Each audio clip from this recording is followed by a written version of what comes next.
Hey friends, it's Simon Hurley and welcome to another video. Today I'm going to be walking you guys through a technique to take any inky background and really step it up a notch by making a bold impact. This is called the Joseph's Coat technique and it's so much fun and I think you guys will love it. Let's get into it. Alright, so for this first card, I'm going in and I'm just going to blend down a beautiful inked background. Now you could use any sort of kind of stamped or watercolor background like this. You just want something with lots of bold color. So I'm going in with my Simon Hurley Create inks, and again, I'm just laying down a bunch of color with blending. Now I love blending brushes usually for blending my inks down and making sure there's no harsh marks, but whenever I want a super bold and vibrant color, and pretty quickly as well, I like to use my foam blending tools. So today I'm going in with a foam blending tool and some domed blending foam to really quickly lay down lots of color super easily. Now my inks blend together really beautifully without any harsh marks or anything like that really, but with this technique it doesn't really matter because you're not going to end up seeing the whole thing. The main goal here is just to get a bunch of bright and vibrant color down, and then we're going to kind of move on with the rest of our technique. I do have a couple tips here though. I'm blending together Crown Me with Prom Queen, and those colors are a little bit more different than each other, so they kind of leave a little bit of a line in between. And to kind of combat this and make them blend together a little bit more, I went back in with the color previously. So here I went back in with Prom Queen and I just went over that middle line a little bit more. Sometimes kind of adding a little bit more ink down helps the colors blend together and creates a new beautiful color in between. So once that background is all complete, the next step is super important. I'm going in with my Ranger heat tool here. You can use any heat tool, and you just want to heat set this background until it is completely dry.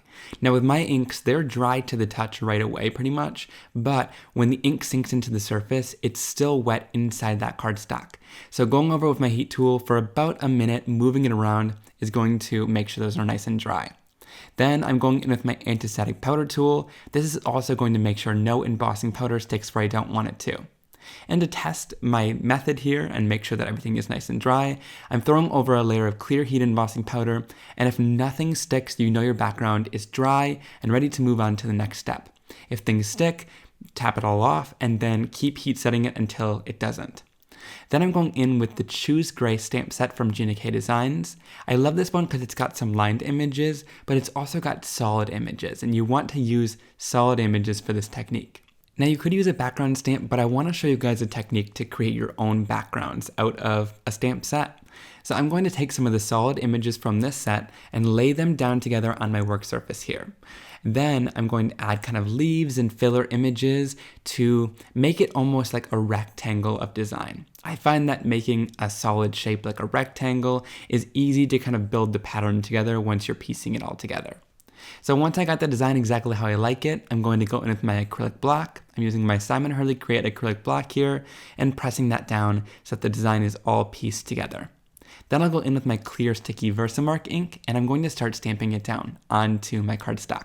Then I'm going to give it some good pressure, and I like my acrylic blocks, I mentioned this, because the thickness is just perfect for you to hold on to, but it's not too thick that you're not able to press everything down.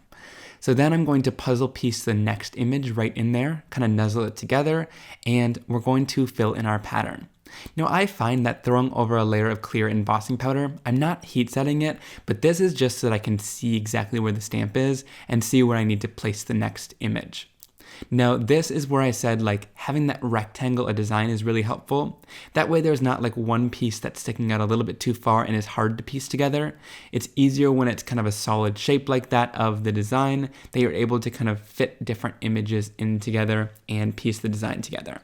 Now if there's any open areas, you can go back in with just one of the smaller stamps and fill in some of those areas to complete off the design. I love taking images like this from a stamp set and filling in a design and creating your own. I think it's a lot of fun to create your own backgrounds. So then I'm going to go in with my heat tool. Here I'm using a heat embossing gun, and I'm going to go in and heat set that until it's clear and shiny. With clear heat embossing powder, you want to heat set it until it turns shiny, but not too much, because if you overheat it, it can just kind of sink into your cardstock and get a little weird. But seeing the magic of that embossing powder never gets old. So once that's all complete, I'm going to bring in my glass mat for this next section because it gets a little bit messy. And I love this little travel size mat to pull in and out on my surface. Now I'm going in with a black pigment ink. Here I'm using VersaFine Clair. You want an ink that's not going to stick to the embossing powder. I tried a couple permanent inks and they didn't really work, so any dye or a water-based or pigment ink is going to work really well for this. So I'm just going in with a blending tool and I'm going to blend on that black ink over top of the whole background. Now this is kind of stressful because you're going to see it right now and it is not looking too hot, I'm going to be honest. But trust the process because we're going to go in with a paper towel then, just a dry paper towel, and rub it over the top and kind of buff it over top of the surface. And because that embossing powder is melted plastic, it's going to resist that ink, and then once you wipe it off, it's going to go back to that super bright color that's trapped underneath there. So this is where I was saying you could use any sort of background, and anything that you have underneath that surface is going to shine through. So then I'm blending the other side and buffing it off, and you'll see that those colors shine through just beautifully, but it gives a stunning contrast with that black ink. Once that's complete, I'm going to add some adhesive down, and I cut off both sides but left the height so that there would be a border on either side of the card base. And I like to line things up with the top of the card base. Once it's lined up there, you can kind of drop it down and it should line up both edges perfectly. Now this next tip is really fun to make your own kind of mirrored cardstock for your sentiment. I went in using a little bit of Lunar paste in the slippery and wet color, and I just added it down to some stark white cardstock with my finger, smoothing it out so that it's a nice thin layer. Then I'm going to go in with another color. Here I'm using a little bit of Prom Queen, which is a super bright pink color. And I'm just going to kind of blend it from the bottom upwards. And since both colors are still wet, you're just going to kind of move your finger back and forth and they'll blend together really nicely to create kind of an ombre of color. Then once that's all dry, which it takes about a minute because we layered such a thin layer on the surface, it gives that beautiful bright shine of a mirrored cardstock, but it's so unique because it's got that beautiful blend of color. Then I'm going in with a die from this All About You word die set from Altenew. I love that it has both the solid, the shadow die, and the word die. So I cut the word die out of the cardstock we just created, and I cut a couple of the shadows. And I'm going to layer up the shadows so that they got a little bit of depth and dimension to them.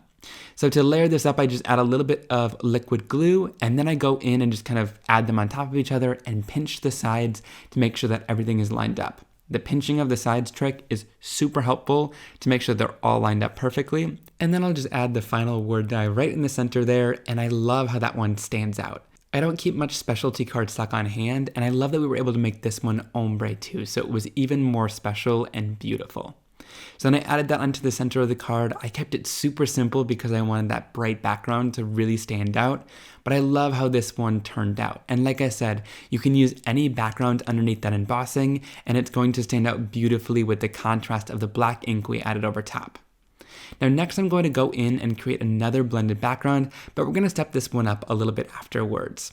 Here I'm using a couple of different green and blue inks from the Simon Hurley Create collection, and I'm also going to go in kind of a more random pattern. I like to do kind of groupings of ink when I'm doing it like this, do kind of 3 different sections of the cardstock. Your eyes like it when things are in groupings of 3, so I'm just going to add each color in 3 different areas around the card.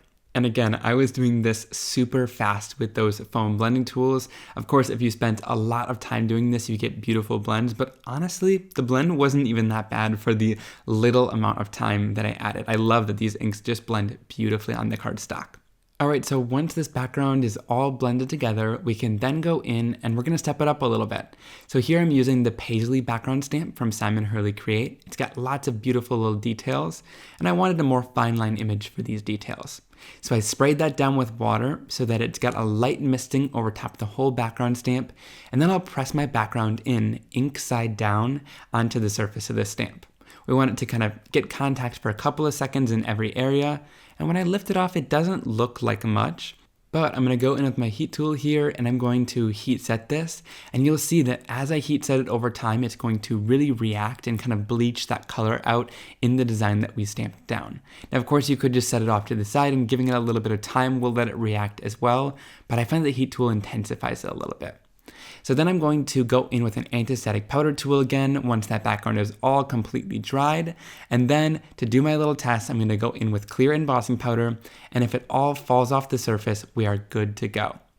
So then for this background, I'm using some bold, solid images as well. This one I'm using from the Pretty Peonies stamp set from Hurley Create. Again, it's got some nice detail images, which I'll use for a focal point, but I took all the solid images out that I wanted to use for today's background. I put the 2 larger flowers there, and then I'm adding some of the leaves kind of around the flowers, again, to fill in those areas and make it more of like a rectangular shape. Like I said, that rectangular shape is a lot easier to build the pattern in than it would be just those 2 flowers that are kind of the weird shapes. So I'll pick it up with my Hurley Create acrylic block, and then I'm going to stamp on my background. And I'm following the same steps, just using the clear sticky Versamark ink, and this time I started right in kind of the center of the card, stamping it down, giving it some good pressure, and then I'm going to throw over my layer of clear heat embossing powder, not heat setting it. This is just so that I can see where I'm stamping my next images. Now here's the thing, if I were to just repeat this without moving it at all up and down the card, it would just be the same pattern. So I find that kind of rotating your acrylic block and maybe only stamping half of the pattern like you see there will make it so that, it looks a little bit different every single time and that you're not just stamping and repeating. I forgot to mention this earlier, but yeah, moving and rotating your acrylic block is so important to make sure that the pattern looks staggered and different and not like you're just repeating the same stamps over and over and over. So again, completing that off with some of the smaller stamps, filling everything in, and then I'll go in and heat set this until it's nice and clear and shiny. I also did want to mention, if you're having any trouble with clear heat embossing powder and making sure that everything is super smooth and that there's no little bumps, you can always try heat setting from the backside as well. I find that can kind of sometimes help because sometimes a little bit of heat embossing powder gets blown off of the surface and that's why it's not completely smooth, so try that if you're struggling. Alright, if the black look isn't for you because it's just too bold, I wanted to share another option. So here, since I was using so many different blues, I thought blue would pair beautifully with this, but here I'm using a navy tone instead. So I went into my Hurley Create inks, and Midnight Snack seemed like the perfect color. So again, I'm just going to blend that right over top of my embossed design, and you can see here it's not nearly as bold, which I really like. It gives a nice elegant and classy look and matches the beautiful blues and green colors that we used. If you did warm toned, you could just do a darker red or pink to go along with that as well. And then I'm going to go in with my paper towel and simply wipe over the top, and you can see that once that ink is off the surface of the embossing powder, all of that beautiful and vibrant color comes back, so don't get stressed when you're doing this blending over top. So then I'm wiping down my background fully once it's all blended, and we're ready to put the card together. So to create a little border and another kind of piece of this cardstock, I went in with my Lunar paste in the color Psych, which is one of the colors that we used in the background. So I love that this kind of can match your ink colors that you used, and I'm just going to spread it on the edges with my finger or using a blending tool, and we're just adding a thin layer of this shine. Now, if you do use a blending tool, you just want to make sure you clean your blending tool thoroughly, because if you let it dry on there, it'll get crunchy. But since we added such a thin layer, it dried super fast, and you get that beautiful, shiny cardstock. And we only had to do the edges too, so it's not like we're wasting a bunch of mirrored cardstock by putting it underneath. So I love just that little touch of shine you can add to the edge. Those little details really makes it stand out in person, which I love. Then to finish off this card with a focal point, I'm going in with the Pretty Peonies stamp set again, but I'm using one of the outline images and stamping it down with black ink. And if you guys have seen my videos before, you know I love clear heat embossing powder, so I'm going to throw that over top of the black ink and heat set that until it's clear and shiny. I just love the little finished look that that adds to the stamping. So then I'm going to stamp down the images that fill this in, but it was kind of warped from the heat embossing and it wasn't staying down perfectly, so I brought in my stick and stamp mat from Brutus Monroe. I love this sticky mat, it's been super helpful. You can see mine is well loved, but it's still super sticky. This mat is back in stock now, so I'll have a link down below where you guys can find it, but it's been so helpful for me. So I like it because it fits perfectly inside the MISTI, so I can then go in with the solid layers, which actually color this flower in, and I'm going to line that up in my MISTI and pick it up with my tool. So I'm stamping down a blue flower to match the background, so I'm just going in with a little bit of Clear Skies, which is my lightest color, and I'm going to stamp that down first, and since we're in our MISTI, you can do it as many times as you want to make sure it's nice and crisp. Now to do any blending or shading, I'm bringing in a darker color. So here I used No Diving, and I'm going to use a blending tool to pat on a little bit of that color, starting from the bottom and fading upwards.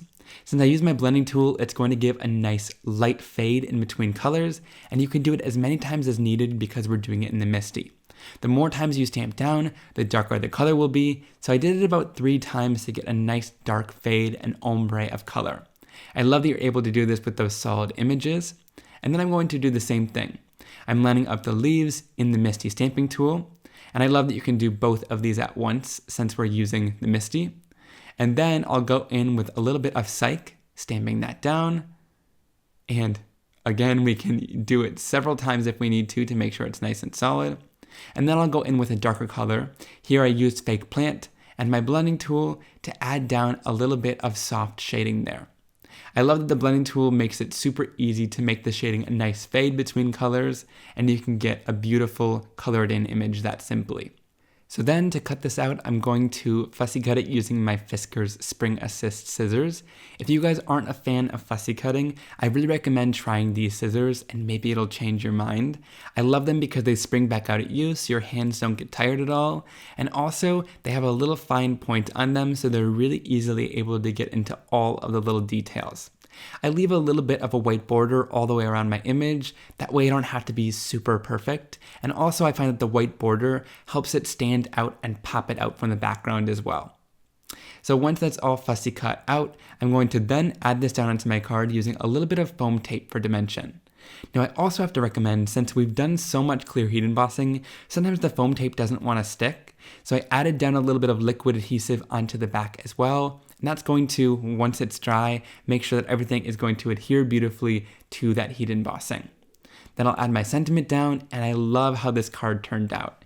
It's so much fun with that bold embossing and how it stands out from the background beautifully, and I love that we stepped this one up with the Paisley texture in the background too. I hope you guys enjoyed this video. Leave a comment down below letting me know which card was your favorite. And also down there is links to a full supplies list, and those links help support me, so I really appreciate you guys using them. Thank you so much for spending time with me, and I'll see you all soon in another video. Bye!